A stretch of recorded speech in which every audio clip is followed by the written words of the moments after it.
Hey everybody, welcome back to my channel. And I had a really cool question from Kevin, and Kevin was asking, hey, is there a way I can apply a texture overlay to an image and I want to mask out just the texture but leave the tone of that overlay on my image? And I'm having trouble with that because when I try a masking technique, I'm taking both the texture and the tone away. Is it possible to do this in Photoshop?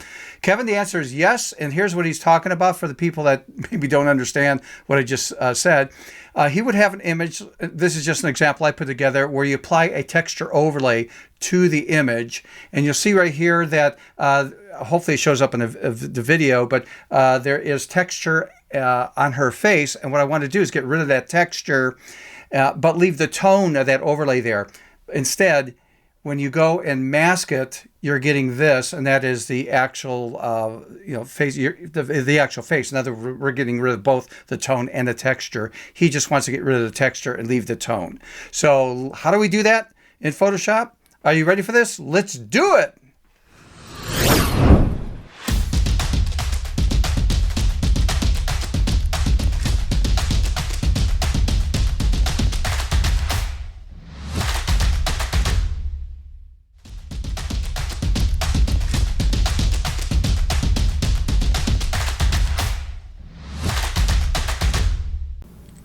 Hey everybody, welcome back to my channel again. And I had a great question by Kevin. If you could do me a favor, and that is, I'm going to put my email address down here. It is stevenphotoartist@gmail.com.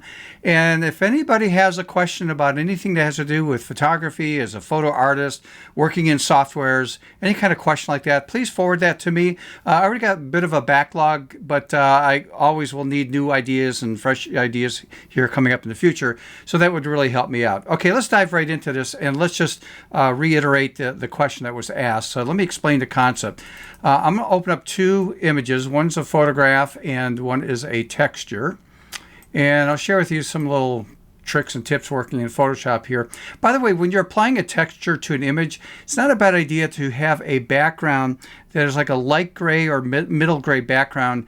Texture overlays tend to work really well with that. And I'm just going to grab this layer right here and click and drag it over the top of this image and let go. And then we don't need this anymore, so I'm going to close out of that. And I'll share with you a little tip. I'm going to make this a little bit smaller so we can see this. I'm going to do Control-T, and that would be Command-T on a Mac. And to rotate this, because I need to make this vertical rather than horizontal, just a little tip. When you go to the corner, the far right, as an example, down here in the lower right-hand corner, I'm going to hold the Shift key down. And when I hold the Shift key down and don't let go, and now I rotate, it tends to go in little increments, and it will stop perfectly vertical up and down. I'll just resize that and make sure it fits on top, enter on the keyboard, and then we'll do a blending mode of, let's just do overlay. So here was the question that was asked, and that was, hey, when I apply a texture overlay, and let's zoom in on this so hopefully we can see this really well. The tone of that overlay is on the image along with the texture.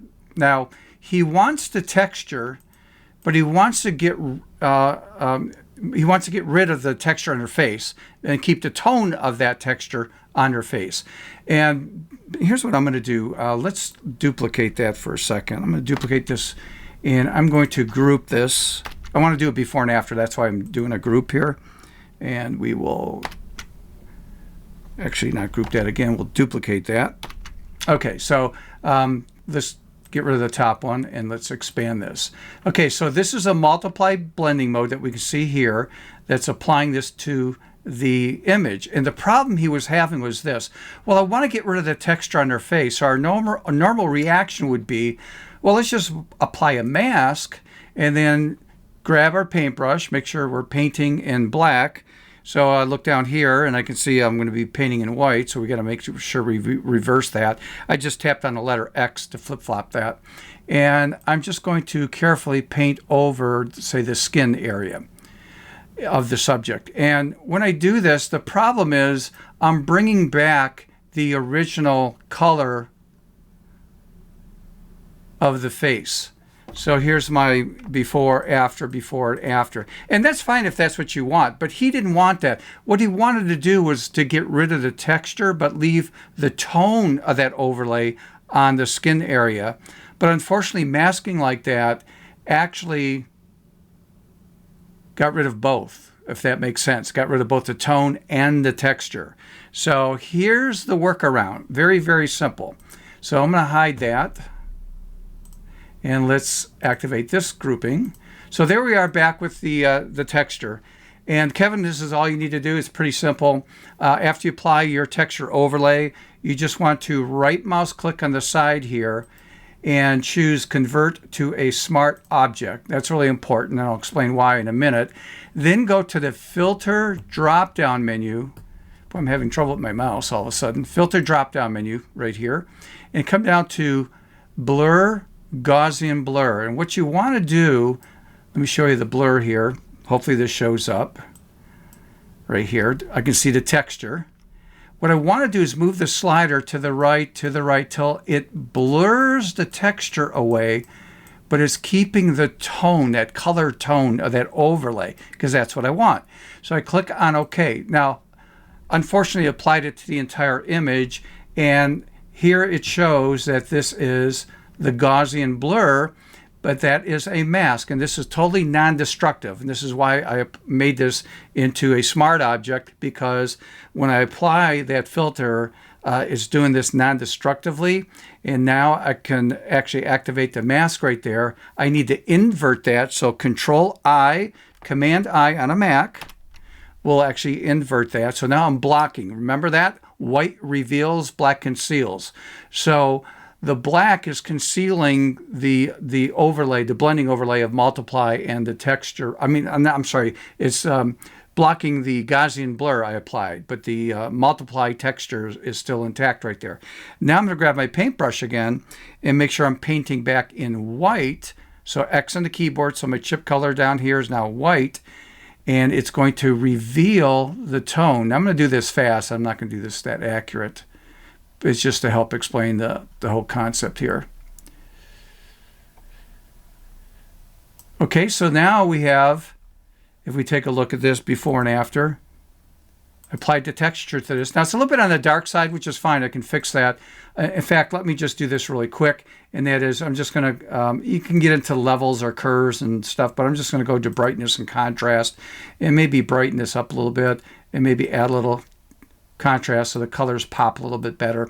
So I went from that to that, and that's printed on fine art paper. It just looks awesome. So that's an example of how I get rid of the texture on an overlay but leave the color tone intact where I want when I start to mask. Hopefully that made sense for you guys. And Kevin, if you have an issue or question with that, please, you got my email address. Again, let me put that on the screen for people that are fairly new to this channel. It is stephenphotoartist@gmail.com. And if you guys can help me out again, and that is if you learned something, please like this video, hit the subscribe button if you have not subscribed, and also hit that notification bell. The next time I upload a video, you'll get notified on that.